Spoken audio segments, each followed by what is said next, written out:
What's going on, y'all? It's your boy No Credit, and I'm back again with another one. I need you guys to do me a favor, hit that like button, hit that subscribe button, that notification icon for more videos like this.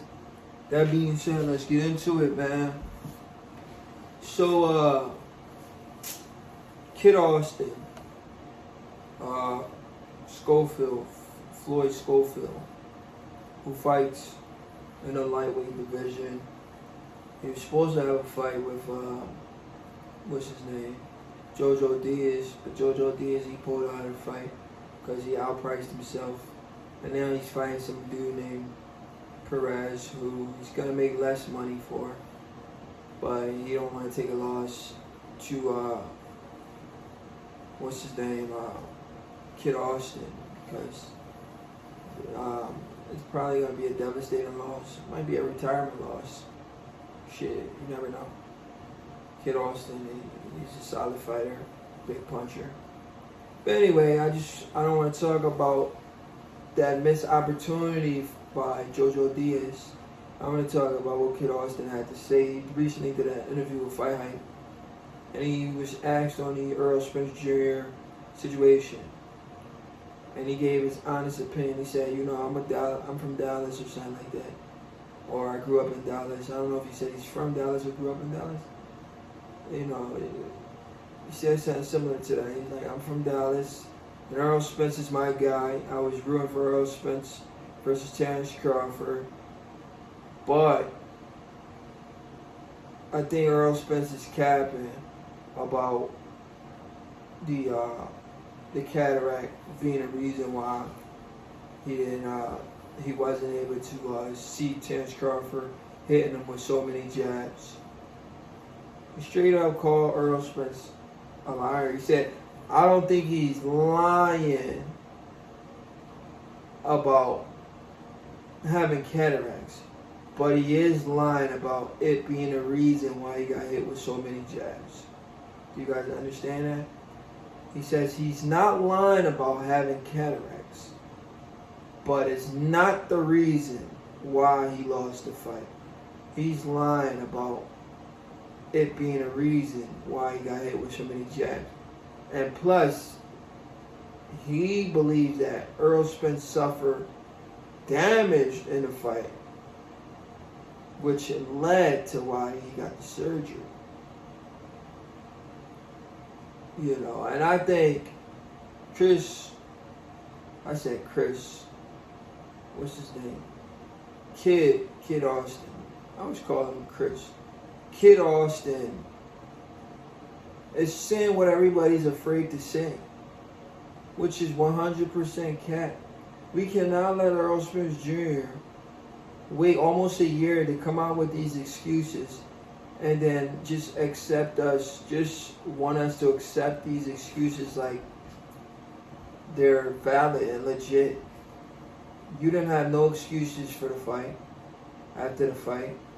Why would you wait a whole year, take your little vacation, then come back and jump on Twitter, become a Twitter warrior, and give the public build an excuse? And you know how snaky that was? The crazy thing about that, right?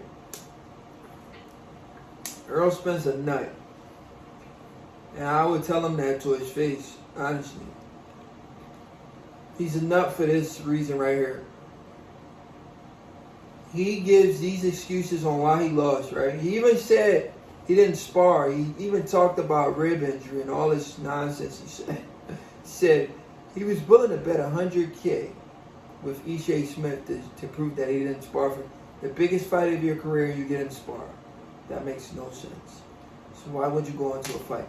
His excuse was, I went into that fight because I didn't want y'all to think I was scared. Like, what, bro? Scared? If you're injured, push the fight back. I'm not going into the biggest fight of my career injured to the point where I know I can't perform at my best. You don't... Bro, the experts already picked against you. Everybody was saying you're going to lose to Crawford. I'm talking about, like, the hardcore boxing fans. Only the casuals was backing Earl. But the hardcore boxing fans were saying you're going to lose to Crawford already. Your favorite fighter, Sugar Ray Leonard, picked Crawford over you. and you think 100%, and you think you not being 100% beats Crawford, you have to be 150% to beat Crawford. What you thought you was fighting Danny Garcia, Ugas again, or Sean Porter? So, or what is Errol Spence trying to tell us? That 70%, well, whatever percent he was at, because if he wasn't at 100%, then where the hell was he? 50%, 60%? So you mean to tell me, Errol Spence, you sat there and thought about this fight in your head saying, I'm 60%, but I could still beat Crawford. You really thought that? Do you not know you needed to be 150%? That means better than 100% to beat Crawford? Did you not know that? See, this is where the delusion comes in. When guys don't understand the guys they're about to fight and the threat that they're facing because they haven't really been watching this guy fight.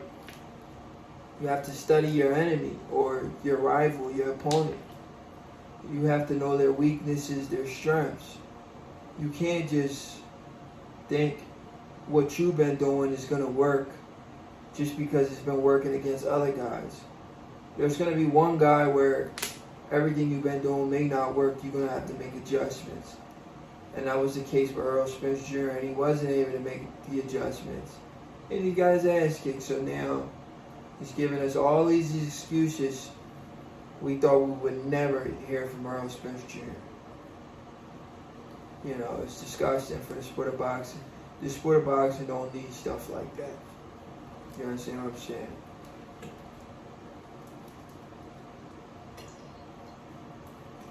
But anyway, I agree with Schofield. Errol Spence Jr. is capping. That's not the reason why he lost. The doctors checked his eyes. These dudes get checked before they even fight. So yeah, Schofield is 100% right. Earl's big capping. You know, I just wish he would have never did that. Oh snap! I didn't even talk about why I think he's a nut. This is why I think he's a nut. I was just about to talk about it, but I be jumping from place to place. I got a little sidetracked. He's a nut because of this. He took to Twitter to say this or X. I think Crawford should be pound for pound fight of the year.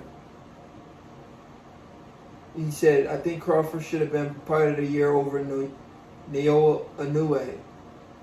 But how can you say that in the same breath and then take credit away from Crawford? You don't think ESPN sees that too? That you just said you was injured. You don't see you don't think ESPN was listening to fans saying Earl was injured? He didn't look the same going into the Terrence Crawford fight. You don't think ESPN paid attention to that? Or the Boxing Writer Association, you don't think they pay attention to that? And then you come on X and say this is the reason why you lost, but in the same breath you say Crawford should have won fight of the year. That don't make sense, bro. Why would you say he was injured, but this guy should have won fight of the year? It makes absolutely no sense. You just literally took credit from this guy. So it's like you're trolling him. Hey, I know you beat my ass. You should have been fight of the year, but I was injured. You're trolling Bud. And you're trolling the boxing fans by doing shit like that. It takes credit from Bud's win, and it kills your argument of him being fight of the year. So you probably knew what you was doing, and you did that shit on purpose. So people can say, see, Errol Spence admit he was injured. This is why Crawford is not fight of the year. You probably smiling about that shit that you did. It's disgusting for sport boxing. Your boy No Credit. I'm out, man. Errol Spence is a nut.